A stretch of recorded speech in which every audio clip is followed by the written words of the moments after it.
Essa matéria saiu no ACI Digital e eu achei interessante para que a gente possa comentá-la. O cardeal Oscar Andrés Rodrigues Maradiaga,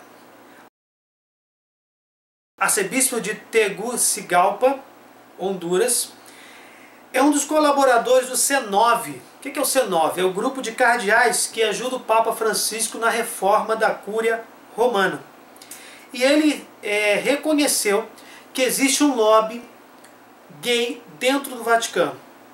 O jornal hondurenho perguntou ao cardeal: em algum momento houve uma tentativa ou obtiveram uma infiltração da comunidade gay no Vaticano? O cardeal respondeu, abre aspas para ele: não só isso, mas também o Santo Padre disse que chegou até a existir um lobby nesse sentido. Pouco a pouco, o pontífice tenta ir purificando isso. São coisas. Compreendemos que existe uma legislação para atendê-los pastoralmente, mas aquilo que está errado não pode ser uma verdade. E aí, nós temos como em qualquer instituição religiosa, econômica, qualquer instituição humana, porque a Igreja Católica também é uma instituição humana, existem sim os quereres dos seres humanos. Então é a esse lobby que o Papa está se referindo. E nós vemos nos jornais, nas revistas, vemos em todos os lugares que o Vaticano vai fazer uma abertura para os gays, o Vaticano vai fazer isso, o Vaticano vai fazer aquilo, o Vaticano vai permitir a comunhão aos divorciados. Existem certas coisas que a Igreja não pode mudar, porque são ensinamentos de Cristo. E um desses ensinamentos é que o homossexualismo é um pecado gravíssimo, antinatural.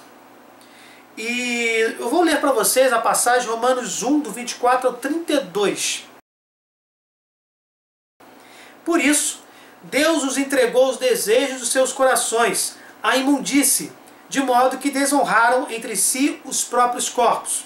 Trocaram a verdade de Deus pela mentira, e adoraram e serviram a criatura em vez do Criador, que é bendito pelos séculos. Amém. Por isso, Deus os entregou a paixões vergonhosas. As suas mulheres mudaram as relações naturais em relações contra a natureza.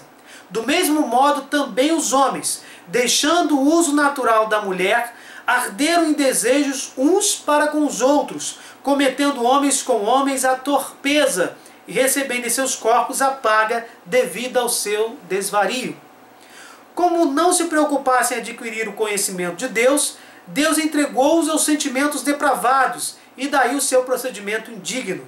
Quando nós vemos na Bíblia que Deus os entregou, é uma visão, é um modo de escrever do agiógrafo, daquele que está escrevendo o texto.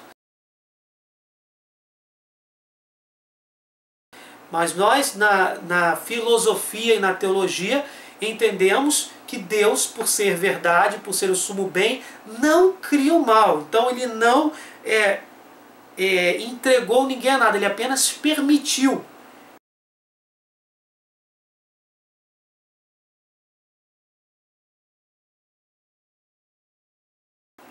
Que o mal acontecesse. E essas pessoas, com seu livre-arbítrio, se entregaram a essas paixões antinaturais. E aí continua no versículo 29. São repletos de toda espécie de malícia, perversidade, cobiça, maldade, cheios de inveja, homicídio, contenda, engano, malignidade. São difamadores, caluniadores, inimigos de Deus, insolentes, soberbos, altivos, inventores de maldades, rebeldes contra os pais. São insensatos, desleais, sem coração, sem misericórdia. Apesar de conhecerem o justo decreto de Deus, que considera dignos de morte aqueles que fazem tais coisas, não somente as praticam, como também aplaudem os que as cometem. Evidentemente, nem todo homossexual tem todas essas características, ou talvez não tenham nenhuma delas. A questão não é essa, está fazendo aqui uma comparação com outros pecados, mostrando que está nesse mesmo rol de faltas. E aí, o arcebispo hondurenho vai dizer que não haverá maiores coisas, não esperemos na doutrina da igreja, que não existem reformas e a reforma é a organização da cura.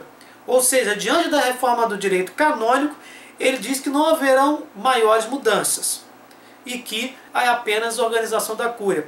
Nós não devemos condenar o homossexual. Não existe por parte da igreja aquilo que é tão falar de homofobia. O homossexual é um pecador. Eu não sou homossexual, mas eu tenho diversos pecados, então sou um pecador também. Então não posso criticar o outro, não posso condenar o pecador. Né? Não julgueis para não ser julgados, já está no Evangelho. Mas eu não posso compactuar com o pecado. E o cardeal continua. Quando o Papa expressou algo em relação aos grupos gays e lésbicos, esses chegaram a considerar que o Santo Padre estaria vendo a possibilidade de que a Igreja aprovasse o matrimônio entre pessoas do mesmo sexo. Devemos compreender que existem algumas coisas que podem ser reformadas e outras não. A lei natural não pode ser reformada. A lei natural não pode ser reformada. Existe um ponto, por exemplo, que pode ser reformado, que é o celibato dos padres. O celibato dos padres é um voto, é baseado num conselho que Jesus dá. O conselho de Jesus é maravilhoso. Então é um voto que o padre faz livremente. Se ele quer ser padre, ele faz o voto de celibato, de castidade, o voto do celibato, melhor dizendo. Entrega a sua sexualidade a Deus. Como se ele quer ser um sacerdote e quer ter um casamento, ele que tem o seu casamento e depois, se for da vontade de Deus, se torne um diácono, que são sacerdotes que podem celebrar casamentos, fazer aconselhamento espiritual, celebrar a palavra, fazer batismos, e não são padres, mas são sacerdotes diáconos, que podemos dizer assim grosseiramente falando. O que mostra o quê? Que é um ato livre, é um voto que se faz livremente. Agora, se for da vontade da igreja, depois a vontade da igreja acabar com o celibato, isso poderá ser feito, porque não é um ensinamento impositivo de Jesus Cristo. É um conselho maravilhoso. E gente, é maravilhoso. Nós temos um padre celibatário consagrando Jesus Eucarístico. As mãos ungidas de um sacerdote são as mãos de um celibatário. Contudo, isso pode ser modificado. O que não acontece com o homossexualismo, que é um pecado, é uma falta, é contra a natureza. O cardeal continua. Nós vemos como Deus desenhou o corpo humano, o corpo do homem e o corpo da mulher, para que se complementem e transmitam a vida. O outro não faz parte do plano da criação, quer dizer, a relação homossexual. Existem coisas que não podem ser mudadas. E o Papa diz sobre isso. Escreve-se muito sobre o lobby gay. Até agora não encontrei ninguém no Vaticano com uma carteira de identidade que diga gay. Alguns dizem que há. Quando alguém se encontra com uma pessoa assim, deve distinguir entre o fato de ser gay e o fato de fazer lobby gay. Porque nenhum lobby é bom. Se uma pessoa é gay, procura Jesus e tem boa vontade, quem sou eu para julgá-la? O catecismo diz que não se deve marginalizar essas pessoas por isso. Elas devem ser integradas à sociedade. O problema não é ter esta tendência. Devemos ser irmãos. O problema é fazer lobby de pessoas gananciosas, lobby de políticos, de maçons, tantos lobbies. Esse é o pior problema. Agradeço por fazer esta pergunta. Obrigado a todos. Então percebemos aqui que a tendência homossexual não é o pecado, mas sim o ato em si da relação homossexual. E o Papa deixa bem claro que não devemos marginalizar essas pessoas. Elas são nossas irmãs. Assim como nós não devemos ser marginalizados pelos pecados que nós cometemos. Porque todos somos pecadores. Estamos todos como irmãos buscando, com a ajuda do Senhor, caminhar rumo à santidade e diminuir cada vez mais a prática dessas faltas. Por isso sim, que não devemos condenar o pecador, mas sim o pecado. Todos nós devemos nos ajudar para que possamos nos livrar dessas faltas que nos afastam de Deus.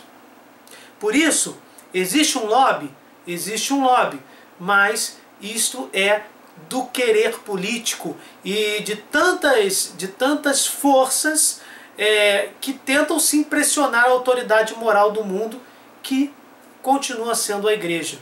Não porque a humanidade quer, mas porque é autoridade moral por vontade do próprio Senhor. Então, rezemos pelo Papa Francisco, para que ele possa, iluminado por Deus, seguir a vontade do Senhor. Até o próximo vídeo.